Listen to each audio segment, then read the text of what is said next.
ముంబై ఎయిర్పోర్ట్లో రెండు విమానాలు ఢీకున్నాయి. ఎయిర్ ఇండియా, ఇండిగోలకు చెందిన విమానాల రెక్కలు ఒకదానితో మరొకటి తగిలాయి. ఆ సమయంలో రెండు విమానాల్లో ప్రయాణికులున్నారు. ఇందులో ఎయిర్ ఇండియాకు చెందిన విమానం ముంబై, కోయంబత్తూర్ వెళ్తోంది. ఇండిగో విమానం హైదరాబాద్ నుంచి ముంబైకి వచ్చింది. అయితే ఈ ప్రమాదంలో ఎవరికీ ఎలాంటి గాయాలు కాలేదు. ఈ సంఘటనపై విచారణకు ఆదేశించారు అధికారులు.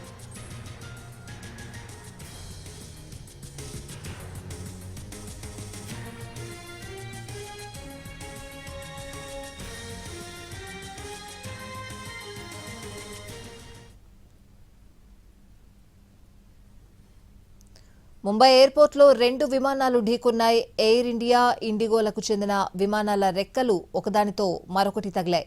ఆ సమయంలో రెండు విమానాల్లో ప్రయాణికులున్నారు. ఇందులో ఎయిర్ ఇండియాకు చెందిన విమానం ముంబై, కోయంబత్తూర్ వెళ్తోంది.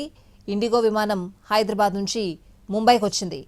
అయితే ఈ ప్రమాదంలో ఎవరికీ ఎలాంటి గాయాలు కాలేదు. ఈ సంఘటనపై విచారణకు ఆదేశించారు అధికారులు.